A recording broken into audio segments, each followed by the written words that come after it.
I noticed my husband leaving to see a friend every Wednesday. He's 78 years old. The next day, I found a woman's earring in his car. Then I decided to follow him.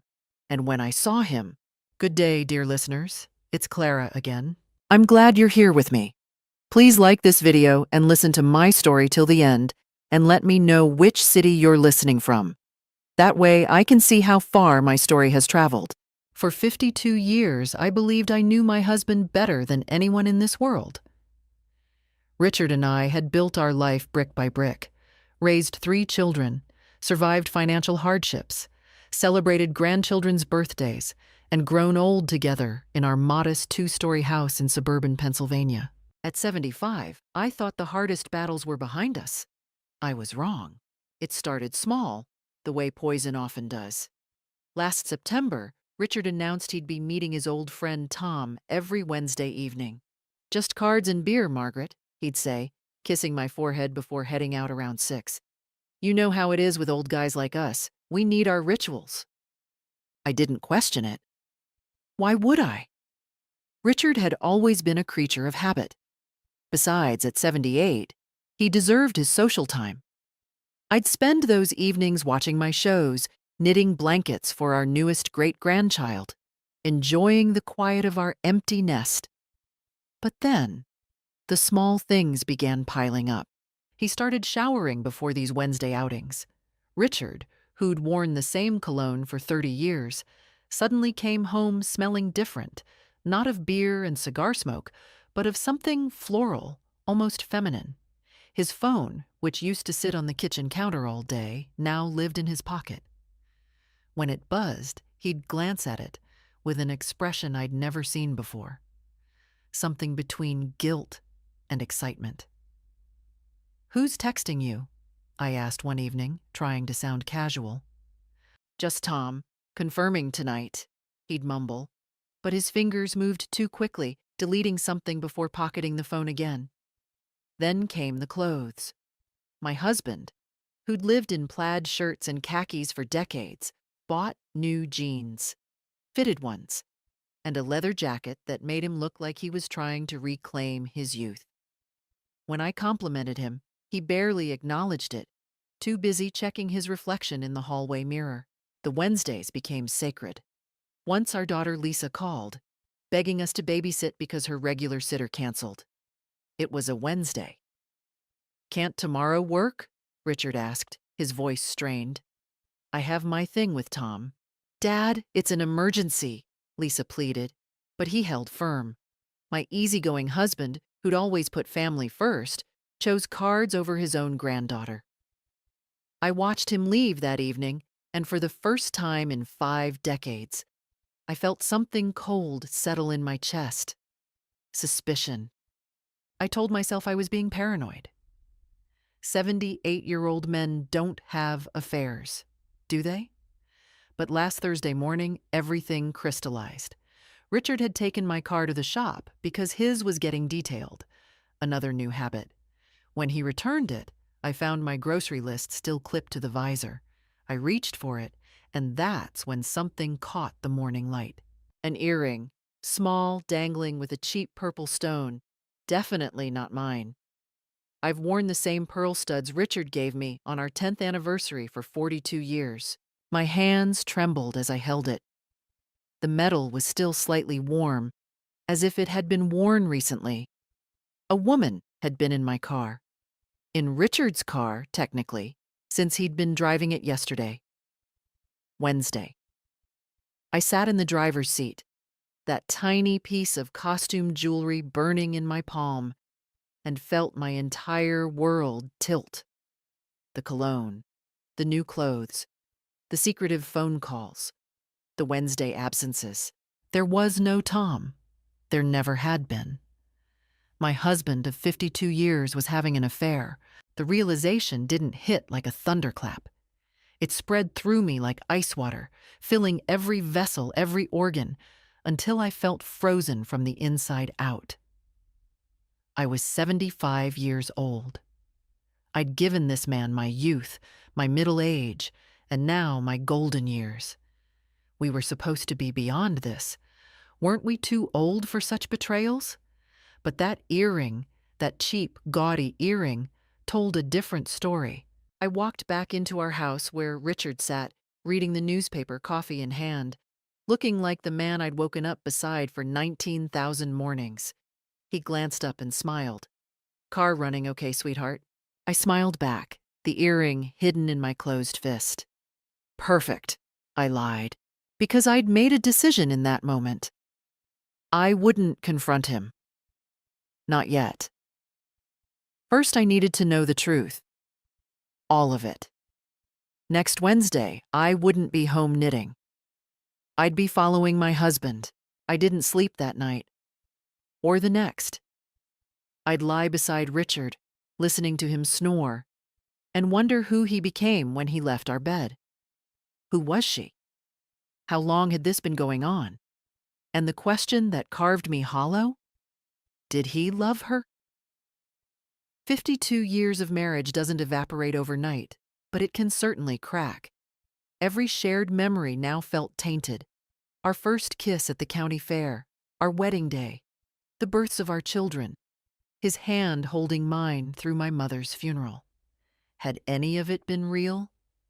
Or had I been married to a stranger all along? Friday morning, I caught my reflection in the bathroom mirror. When had I become this old woman? My hair, once chestnut brown, was now steel gray. The lines around my eyes had deepened into crevices. My hands, spotted with age, trembled as I gripped the sink. I was 75, used, replaceable. Was she younger? Of course she was. The earring suggested someone who still cared about cheap fashion, someone who hadn't settled into comfortable pearl studs, someone who could still make a 78-year-old man feel alive. The thought made me want to vomit. But somewhere between Friday's sunset and Saturday's dawn, something shifted. The grief began to calcify into something harder. Anger. No. Fury. I'd given Richard everything. I'd raised his children while he built his career. I'd nursed him through prostate cancer 5 years ago, sitting beside his hospital bed for 3 days straight. I'd buried my own dreams of finishing college to support his. And this was my reward? To be discarded in my twilight years for some woman who wore purple costume jewelry? No, absolutely not. Saturday afternoon, I drove to the public library. If Richard noticed my absence, he didn't mention it. I found a computer in the back corner and spent 2 hours learning what I needed to know. How to check phone records, how to track a car, how to document infidelity. Pennsylvania is a no-fault divorce state, but I wasn't thinking about divorce yet. I was thinking about truth. And leverage. Sunday. While Richard watched football, I went through our financial statements. We had a joint account, my pension from 30 years of teaching and his Social Security. But there was another account, one he'd opened 6 months ago. For emergencies, he'd said. I'd trusted him.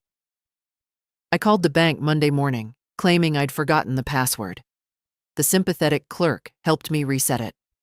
I logged in, $1,200 withdrawn over the past 3 months. Small amounts, 50 here, 100 there. Restaurant charges, a hotel in Philadelphia. Flowers from a boutique I'd never heard of. Each transaction was a knife wound, but I didn't cry. I took screenshots. I created a folder on my computer, password protected, titled Garden Photos. Inside, I began building my case. Tuesday. I did something I'd never done in 5 decades of marriage. I went through Richard's phone. He'd left it charging in the kitchen while he showered. My hands shook so badly I almost dropped it. No Tom in his contacts. But there was a T. Morrison. I opened the message thread. Can't wait for tomorrow. Wear that blue dress I love. You make me feel 20 again. She suspects nothing. Poor Margaret. Poor Margaret. I closed the phone before I could scream. I placed it back exactly where he'd left it, and I walked outside into our backyard, where I'd planted roses every spring for 30 years. I gripped the fence until my knuckles turned white. Poor Margaret. as if I were some pathetic obstacle to his happiness, some doddering old fool too stupid to notice. I returned inside with a clarity I hadn't felt in decades.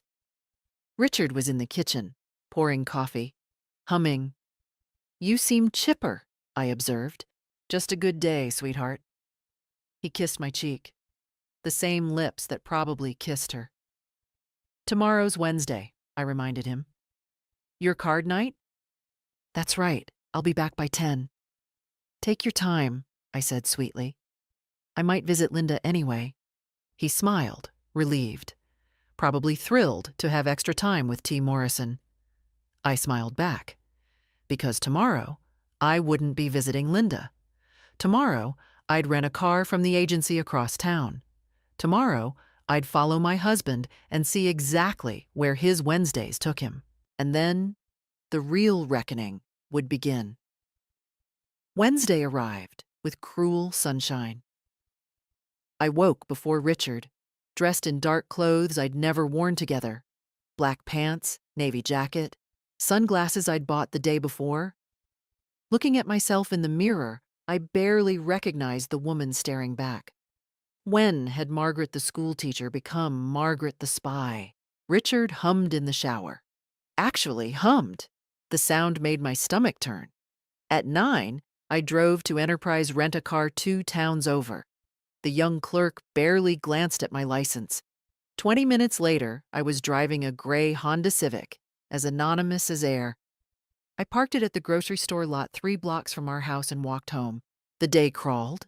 I made Richard his favorite lunch, turkey sandwich, no crusts, just like he'd preferred for 50 years. Some habits die hard, even when your heart is breaking. "You're quiet today," he observed. "Just tired," I lied. I was getting good at lying. Apparently, marriage to a liar teaches you the skill. At 5:30, he started his pre-affair routine. Shower, the new cologne, fitted jeans, the leather jacket that cost $200 he'd told me was on sale for $60. "Don't wait up," he said, kissing my forehead. His lips felt like ice. "Have fun with Tom," I replied. I watched him pull out of the driveway in his detailed Buick, waited 3 minutes, then grabbed my purse and walked the 3 blocks to the rental car, my heart hammering so hard I thought it might burst. Following someone is harder than movies suggest. I stayed 3 cars back, nearly lost him at a yellow light, and almost rear-ended a minivan when he made a sudden turn. But adrenaline kept me sharp. He wasn't heading toward Tom's neighborhood. He was driving toward downtown, the revitalized area with new restaurants and boutique hotels. My hands gripped the steering wheel until they ached. He pulled into the parking lot of the Riverside Inn, a quaint bed and breakfast I'd always wanted to visit. How many times had I suggested weekend getaways? "Too expensive," he'd always said. "We're on a fixed income, Margaret." But apparently not too expensive for this. I parked across the street, slumped low in my seat. Watched Richard check his reflection in the car mirror, smooth his thinning hair. He looked nervous, excited. Then she arrived. A silver Toyota pulled up beside his Buick. The driver's door opened, and out stepped a woman. Not young, maybe early 60s, but younger than me. Certainly more put together. Blonde hair styled in soft waves, a blue dress that hugged curves I'd lost decades ago. And yes, dangling earrings, purple stones. T. Morrison, I presumed. Richard's face transformed when he saw her. A smile I hadn't seen in years, maybe ever. He walked toward her like a teenager, pulled her close, and kissed her. Not a polite peck. A real kiss. Hungry and shameless. Right there in the parking lot. I couldn't breathe. They walked into the inn hand in hand, her laughing at something he said. The door closed behind them, and I sat there in that rental car, watching the building swallow my husband and his lover. 52 years, reduced to this. I should have felt shattered, destroyed. Instead, I felt cold, calculating. I pulled out my phone and took pictures. The cars, the inn, checked the timestamp. 6:47 p.m. Then I waited. An hour passed. I researched T. Morrison on my phone, found her on Facebook. Teresa Morrison, 62, divorced, 3 adult children, former dental hygienist.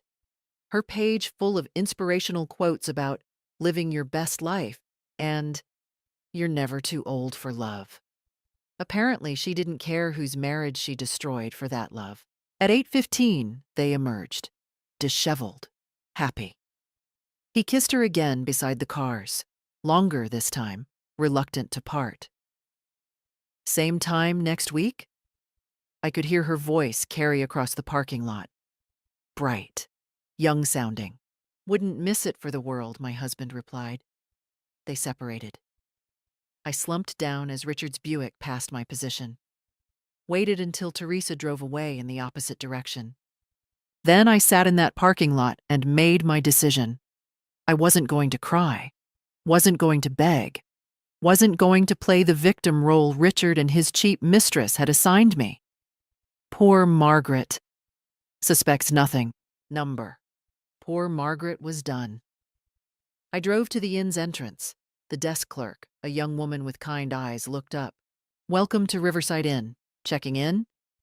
Actually, I said, my voice steady as steel, I need to speak with your manager. I believe my husband has been renting rooms here weekly. I'd like copies of his registration records. Her eyes widened. She understood immediately. I'll get Mrs. Patterson, she whispered. 20 minutes later, I left with printed receipts. 8 Wednesday visits. 8 rooms. Paid with our joint credit card, the one he managed online, showing me only what he wanted me to see. The evidence folder was growing, but evidence wasn't enough. I needed a plan, a real one, because this wasn't just about exposing them anymore. This was about justice. Thursday morning, I called Barbara Chen, the divorce attorney whose billboard I'd seen on Route 30. I'd never imagined needing such services. Marriage was forever, or so I'd believed. Mrs. Hartley, Barbara said, after reviewing my photos and receipts, you have an exceptionally strong case. How would you like to proceed? How would I like to proceed? The question felt surreal. This was Richard, the man who'd carried me over the threshold of our first apartment, who'd held each of our newborns with trembling hands, who'd promised before God and our families to forsake all others. I want to understand my options, I said carefully. Barbara laid them out with clinical precision. Pennsylvania law entitled me to half of everything: the house, his pension, savings. More, potentially, given the hotel receipts showed he'd used marital funds for the affair.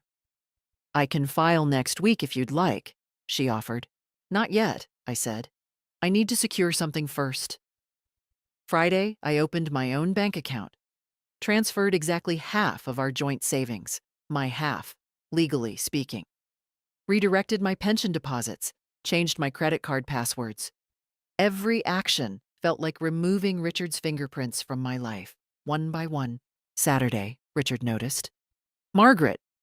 He stormed into the kitchen, laptop in hand. Why did you move money? I looked up from my coffee, channeling the same calm I'd used with disruptive students for 30 years. I opened a personal account. Is that a problem? We've always shared everything. His face was red, panicked. Have we? I asked quietly. Everything, Richard. Something flickered in his eyes. Fear. He knew. I don't understand what you're implying. Don't you? I stood, meeting his gaze. How's Tom these days? The color drained from his face. What? Your Wednesday card games with Tom? How is he? He's fine. Why are you... Funny thing, I interrupted. I called Tom's wife Linda yesterday, asked how the boys enjoyed their games. She had no idea what I meant. Said Tom has book club on Wednesdays. Richard's mouth opened, closed. opened again. No words came. "Sit down," I commanded. "We need to talk." But he didn't sit. He exploded. "You've been spying on me? Calling my friends? What kind of paranoid—" "I followed you Wednesday," I said, each word a bullet. "To the Riverside Inn. I saw you with Teresa Morrison. I have pictures, receipts, everything." The fury drained from him, replaced by something worse.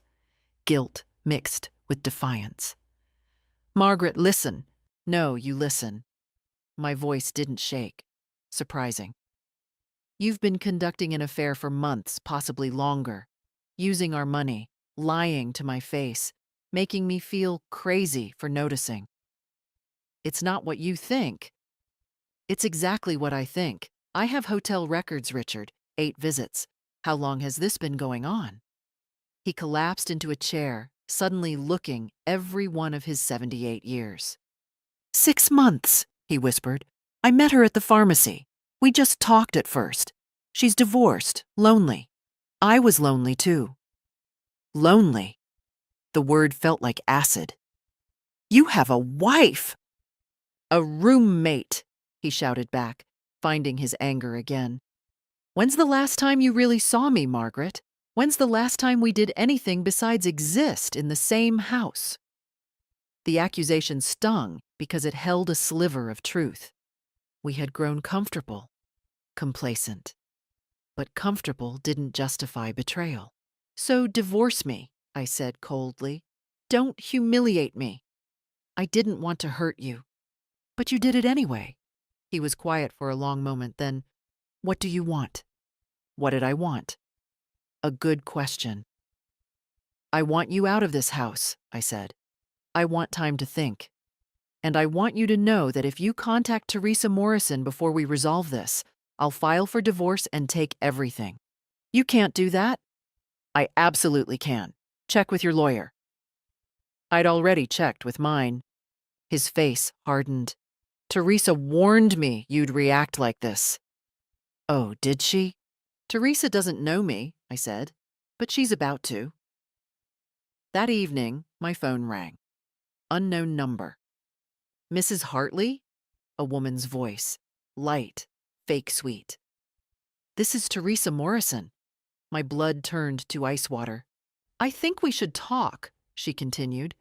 "Richard is very upset. You're being unreasonable." "I'm being unreasonable?" I couldn't believe the audacity. "He deserves happiness. We both do. You and Richard have been over for years. You're just too stubborn to admit it. You're sleeping with a married man." "A man who loves me," she interrupted, "who wants a life with me. Don't make this uglier than it needs to be, Margaret. Let him go gracefully." Gracefully, as if 52 years of marriage should end with a polite curtsy. "Here's what's going to happen," I said, my voice deadly calm. "You and Richard will not contact each other until my attorney and I decide next steps. If you do, I'll make sure his children know exactly who destroyed their parents' marriage. I'll make sure your children know too. How many do you have?" 3, according to Facebook. Silence. "Stay away from my husband," I finished, "or I'll make your life very difficult." I hung up. My hands were shaking, but I'd drawn my line in the sand. Richard moved into our guest room. The house became a war zone of silence. 2 strangers navigating around each other, careful not to touch, not to speak unnecessarily. He looked diminished, shuffling through rooms like a ghost of the man I'd married.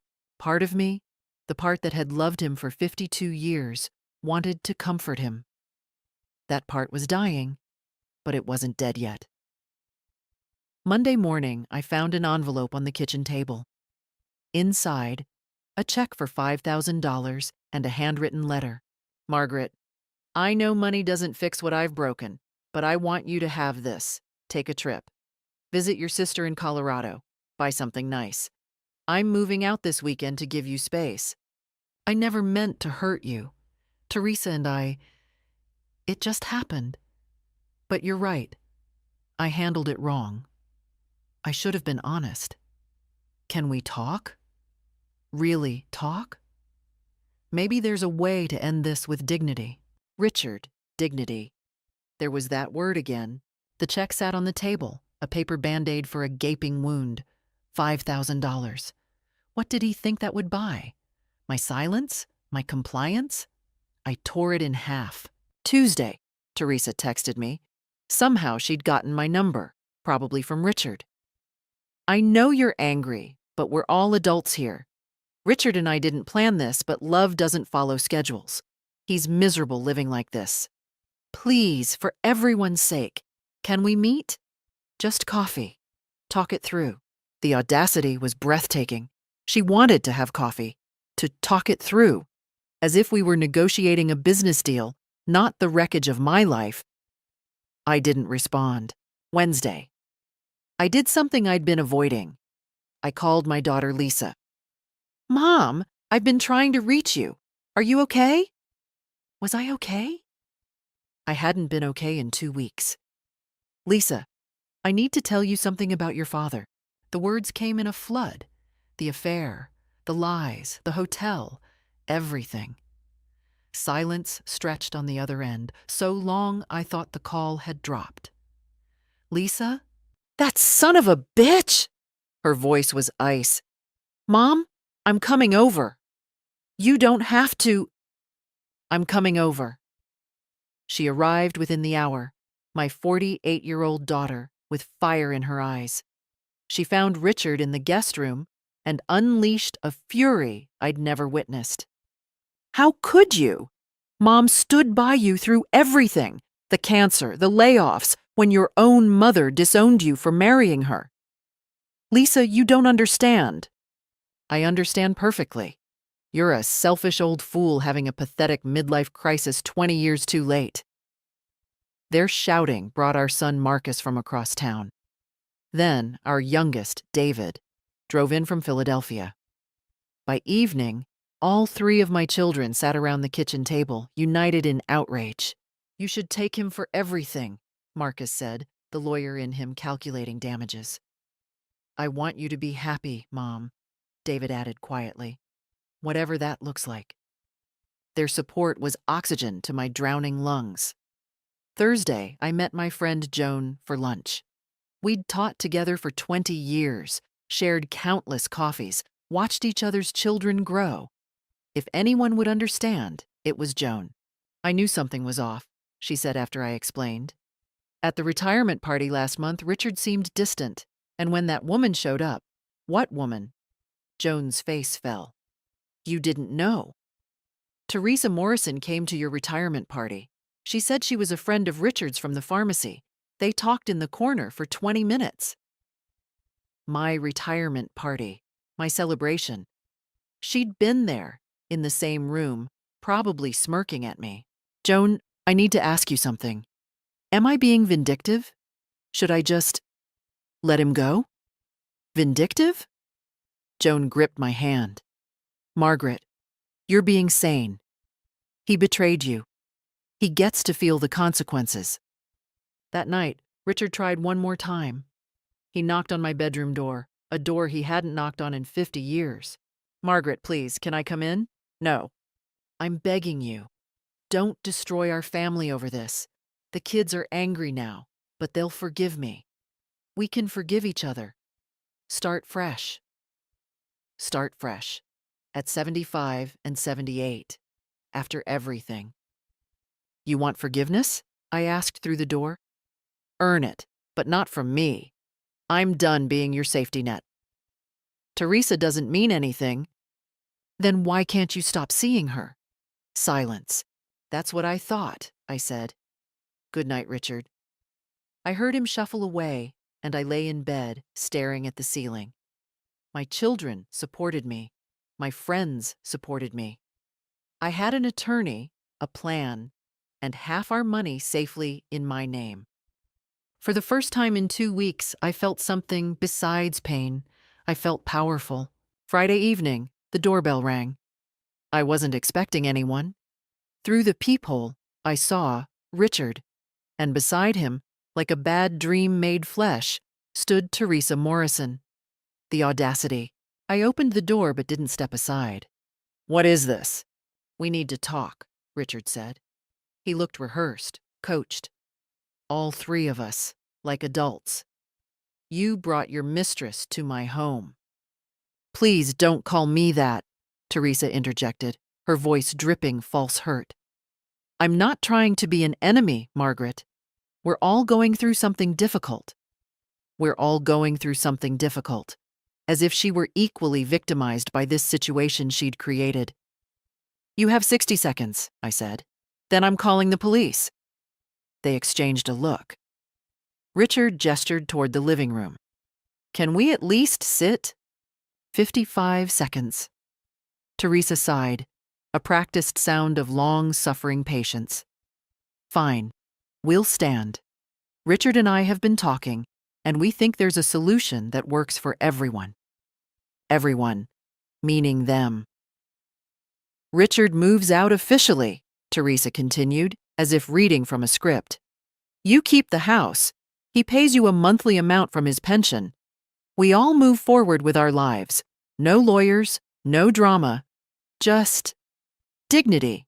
There was that word again. Their favorite weapon. "And what do you get out of this dignified arrangement?" I asked. "Each other," Richard said softly. "A chance at happiness in our final years." "Your final years," I corrected. "You're 78. How many years do you think you have?"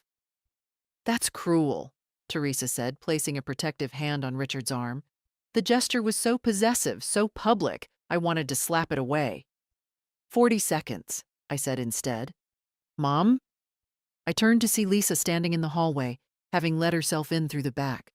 She stared at the tableau before her, her father, his mistress, her mother guarding the door. "You brought her here?" Lisa's voice was lethal. "To Mom's house?" "Lisa, please understand," Richard started. "Get out." Lisa moved beside me. "Both of you, now." But Teresa wasn't finished. She turned to me, dropping the sweet act, and I finally saw the real woman beneath. "You're making this so much harder than it needs to be," she hissed. "Richard doesn't love you anymore. Maybe he never did. You're just too pathetic to accept it." There it was, the truth beneath the performance. "Keep talking," I said quietly. "Please. You think you're so noble playing the wounded wife. But look at you, old, bitter, clinging to a man who can't stand being in the same room with you. I make him happy. I make him feel alive. What have you done for him lately besides nag and age?" Richard's face went pale. "Terry, that's not—" "It's exactly what you said last week," she snapped. "Don't backtrack now." "Oh, Richard, you fool." "Is that true?" I asked him. "Is that how you really feel?" He couldn't meet my eyes. Answer enough. "I think we're done here," I said, my voice steady, despite the rage boiling in my chest. "You've shown me exactly who you both are. Thank you for that clarity. We're trying to be reasonable." Teresa's mask slipped further. "You could take half of everything, drag this through courts, make everyone miserable.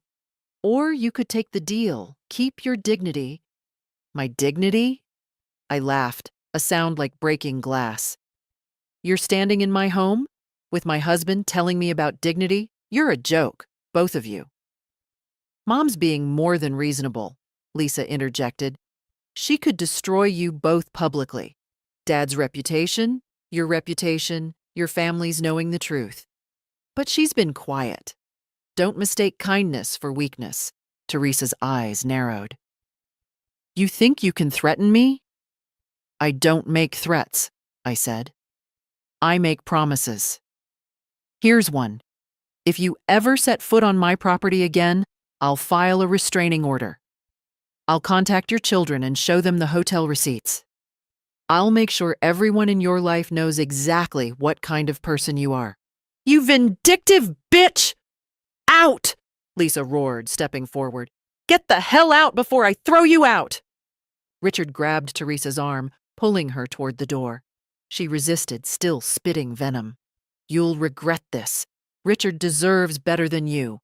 "Then he can have better," I said. "Somewhere else." They left, Teresa's curses echoing down the driveway. Lisa slammed the door behind them. I stood there, trembling, not with fear, with fury, and something else. Relief. I'd seen their true faces now.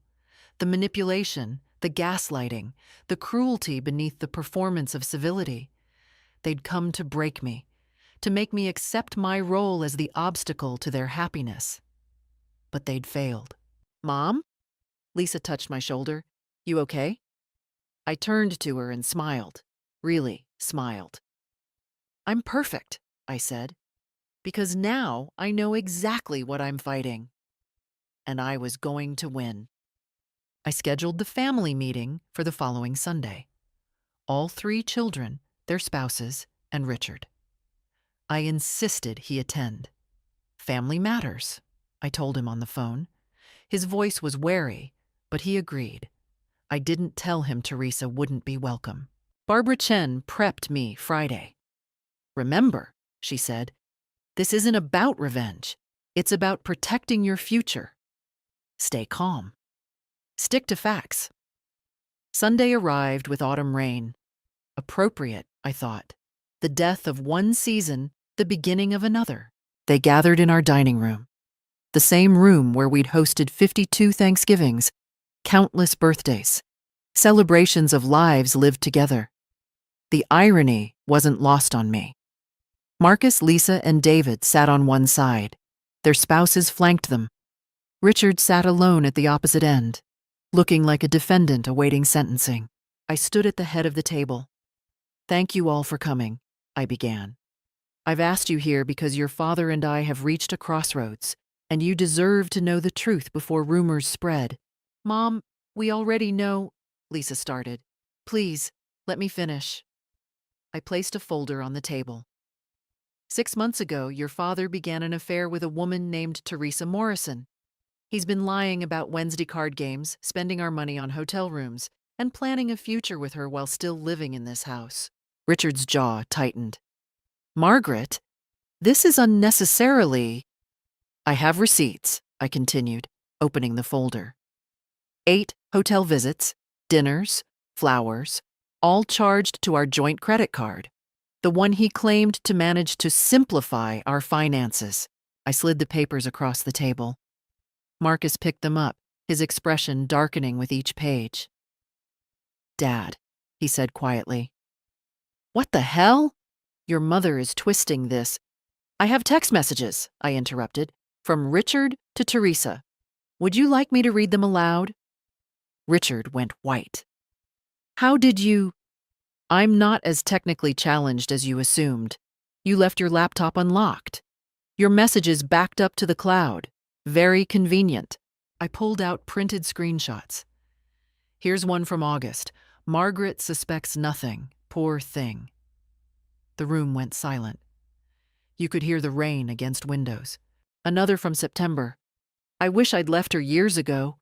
Too afraid of being alone." "Jesus, Dad," David whispered. "Let me provide context." Richard tried. "Here's my favorite." I cut him off. "From 2 weeks ago. Once I convince her to take a settlement, we can finally start our real life. The kids will get over it."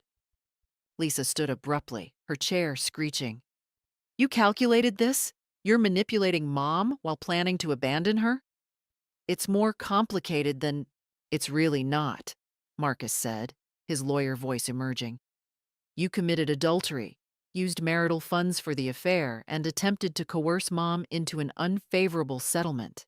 That's pretty straightforward." Richard's face crumbled. "I never meant—" "I was lonely. You kids don't understand what it's like being old, feeling invisible." "Mom is old too," Lisa shouted. "She's been invisible to you for years while she cooked your meals, managed your medications, took care of this house. Your mother and I haven't been truly married in a decade." "Then you should have divorced her."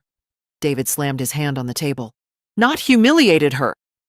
I let them rage. Let Richard face the children he'd assumed would get over it. His face shifted from defiant to desperate to broken. Finally, I spoke again. Here's what's going to happen. I've filed for divorce. Barbara Chen is my attorney. Richard, you'll be receiving papers Tuesday. Margaret, please. I'm seeking full ownership of this house, half your pension, and reimbursement for the funds you spent on your affair. It's all documented. The house? He looked panicked. This is my home, too. You made other plans, I said coldly. Live with Teresa. Have your real life. She doesn't have space for... He stopped himself, but too late. Marcus laughed bitterly. So she's good enough to destroy your marriage, but not to take you in. Interesting. Richard looked around the table seeking allies. Found none. Kids, please. I made mistakes, but I'm still your father. You're still our father, Marcus agreed. But you're also a liar and a cheat, and Mom deserves better. Richard turned to me, tears in his eyes. Real tears, perhaps the first genuine emotion I'd seen from him in months. 52 years, Margaret. Doesn't that mean anything? It meant everything, I said. To me, but clearly not to you. I'll fight the divorce. I won't make it easy. Please do, I said calmly. I have enough evidence to bury you in court. Every judge in this county will see those messages. Every lawyer. Maybe I'll submit them to the local paper. Local retiree abandons wife for dental hygienist. Has a nice ring. His face went from red to gray. You wouldn't. Try me.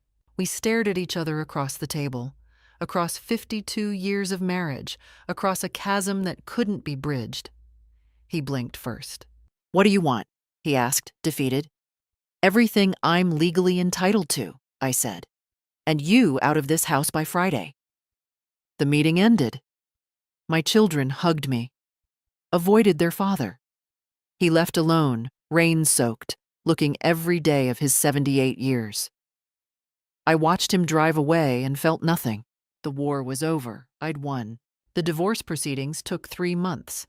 Richard hired an attorney, not a good one, because good ones are expensive, and I'd frozen access to our savings.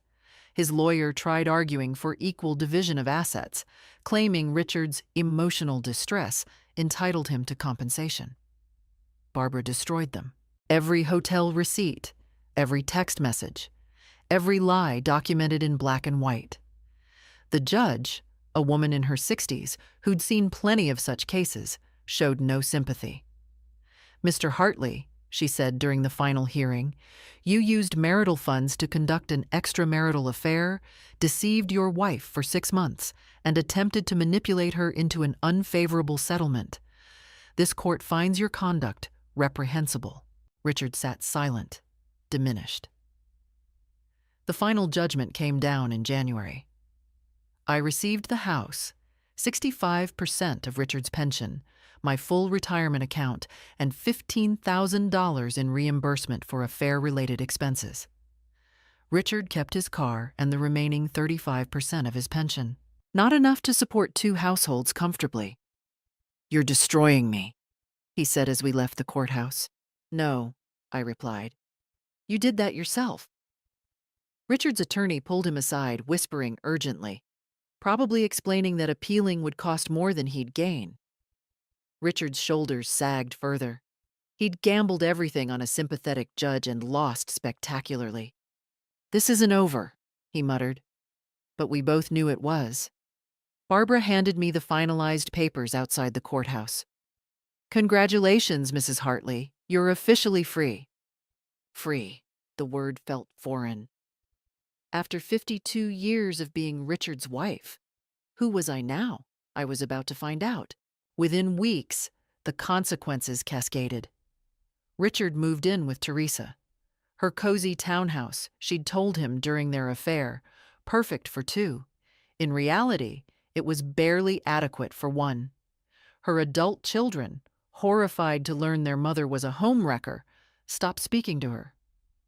Richard's belongings sat in cardboard boxes in her garage because there was no room inside. The romance, apparently, was less romantic in tight quarters. My friend Joan reported, through her sister, who lived in Teresa's townhouse complex, that neighbors heard them fighting. About money, mostly. Richard's reduced pension couldn't cover the lifestyle he'd promised. The nice dinners stopped. The hotel visits ended. Teresa, used to divorced woman independence, resented supporting a man who brought debt and drama. She told him he was supposed to get more in the divorce, Joan said during one of our coffee dates. She actually blamed him for not fighting harder. I felt nothing. Not vindication, not pity, just distance. The townhouse arguments escalated. Teresa's neighbors complained about shouting matches at midnight. Police were called twice for noise disturbances. The fairy tale romance they'd built on lies and hotel rooms crumbled under the weight of reality. Bills, chores, the mundane grind of actual cohabitation. "He leaves his dirty socks everywhere," I heard Teresa complained to someone at the pharmacy. The same woman who'd promised him eternal happiness now couldn't stand his basic existence. My children rallied around me completely. Marcus handled legal details. Lisa helped me redecorate, purging Richard's presence from every room. David taught me to use dating apps, though I wasn't ready for that yet. Maybe never. And that was okay. The house felt different without Richard's presence. Lighter. I painted the guest room yellow, turned it into an art studio, took up watercolors, something I'd wanted to do for 40 years but didn't have time for. I had time now. March brought news through the grapevine. Teresa's health insurance had lapsed, and Richard's new Medicare supplement didn't cover her. An unexpected medical bill, minor surgery, nothing serious, left them struggling. Richard, who'd promised to take care of her, couldn't even cover his share of groceries. She dumped him in April, not even a year after their affair began. "He's too much baggage," she reportedly told a friend. I wanted romance, not a broke roommate who talks about his ex-wife constantly. Apparently, Richard spent hours reminiscing about our old life. The comfortable house, the financial security, the family gatherings, everything he'd thrown away for passion that lasted less than 12 months. Richard called me, drunk, at 2 a.m. on a Tuesday. "You ruined my life," he slurred. "No, Richard. You ruined your own life, and mine, for a while. But I rebuilt. I have nowhere to go. Talk to your children, see if they're more forgiving than I am." They weren't. Marcus let him stay in his basement for 2 weeks before Richard's constant self-pity became unbearable. Lisa refused outright. David offered to pay for a studio apartment, but only if Richard entered therapy. "I don't need therapy," Richard insisted. "Then you don't need my help," David replied. Last I heard, Richard was renting a room in a house with 3 other divorced men, all younger than him, who played video games until 3 a.m. and left dishes in the sink. His real life. The one he'd abandoned everything for. Meanwhile, I thrived. I joined a book club, traveled to Colorado to visit my sister, spent 3 weeks hiking, breathing mountain air, feeling alive. Started volunteering at the Literacy Center, teaching adults to read. One of my students, a 72-year-old widower named Frank, asked me to dinner. I said yes. We talked for 4 hours about books and children and the absurdity of starting over in our 70s. I didn't tell him about Richard. Not yet.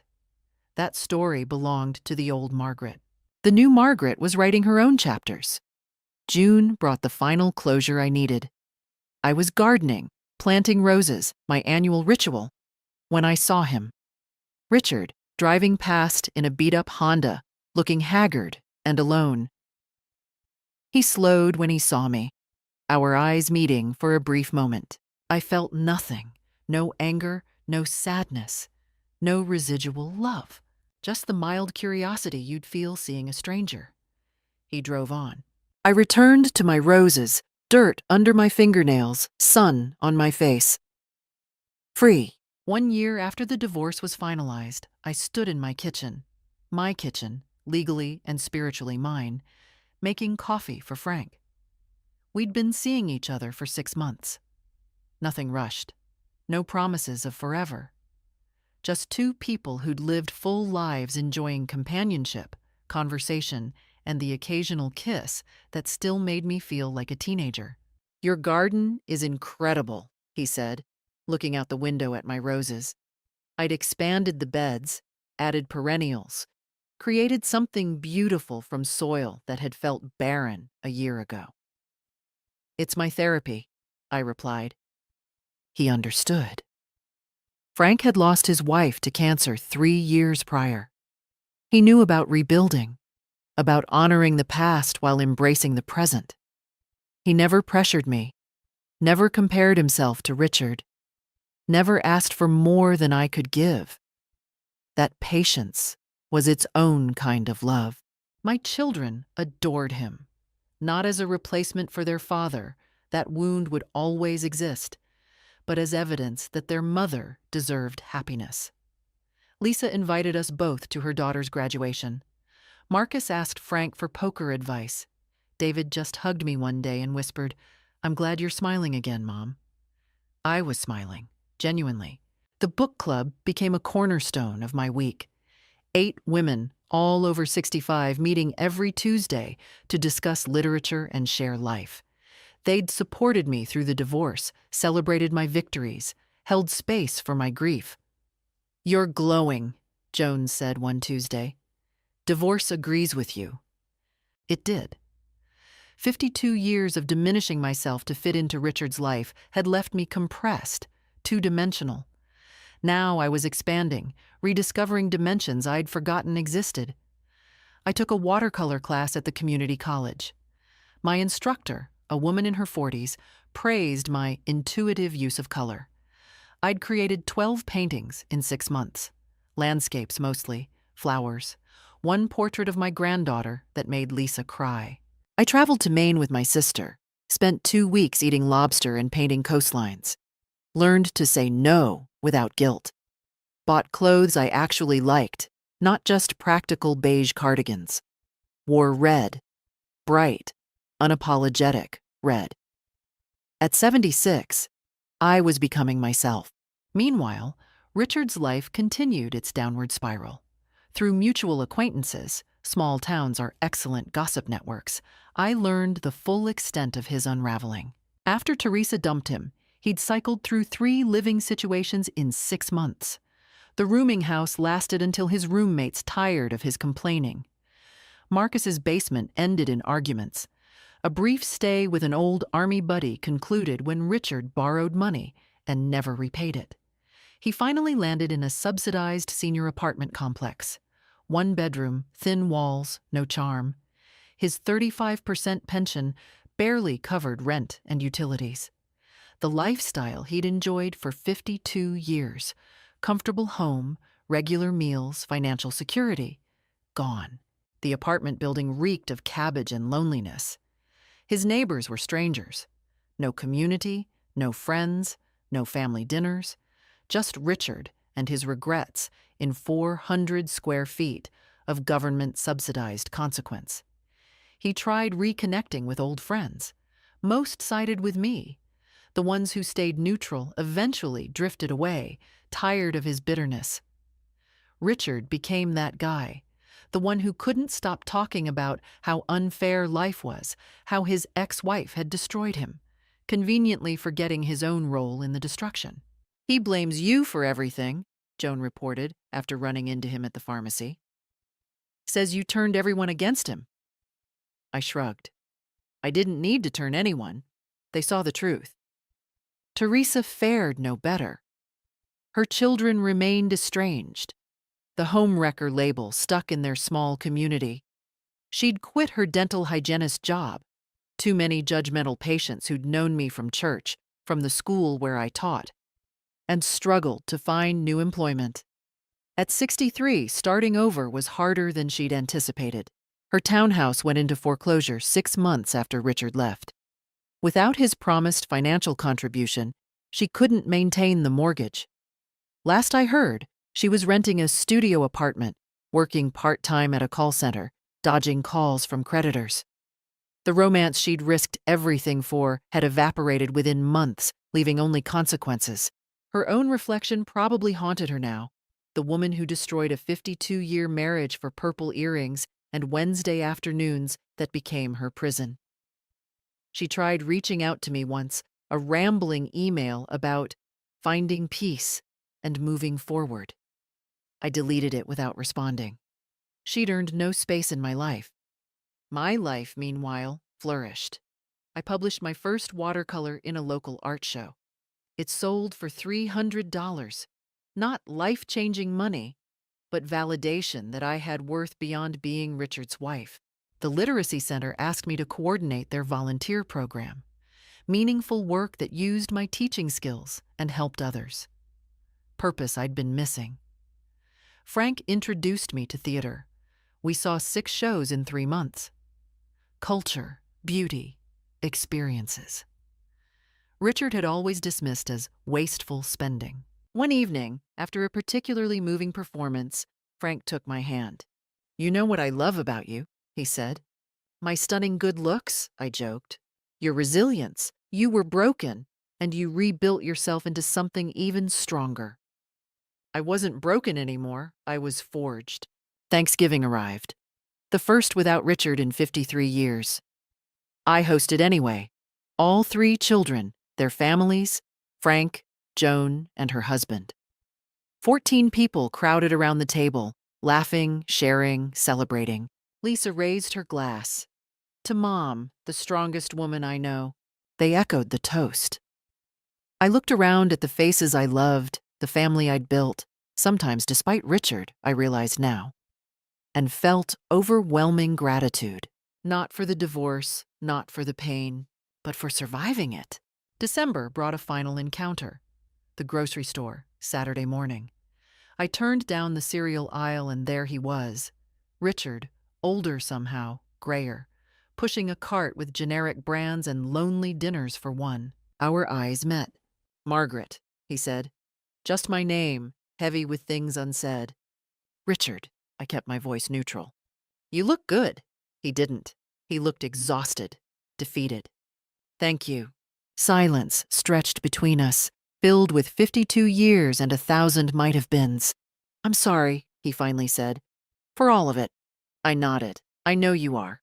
Do you ever think about—" "No," I interrupted gently but firmly. "I don't." Because I didn't. That life was over. I'd grieved it, buried it, and planted roses on its grave. "I hope you find peace," I added, meaning it. Then I walked away, leaving him in the cereal aisle, alone with his choices. I had Frank waiting in the car, a week of activities planned, and a life full of purpose. Richard had regrets and a studio apartment. We'd both gotten what we deserved. Looking back, I learned that betrayal doesn't destroy you. It reveals who you always were beneath the compromises. I was Margaret before Richard. I remained Margaret after him. At 76, I discovered that it's never too late to choose yourself, to demand respect, to rebuild. Richard chose comfort over integrity. Teresa chose thrill over conscience. Both lost everything. I chose dignity, and I won. So I ask you, what would you do if your foundation crumbled? Would you collapse? Or would you build something better? Share your thoughts below. Subscribe for more stories. And remember, you're stronger than you think. Thank you for listening to my story. Now go write your own ending.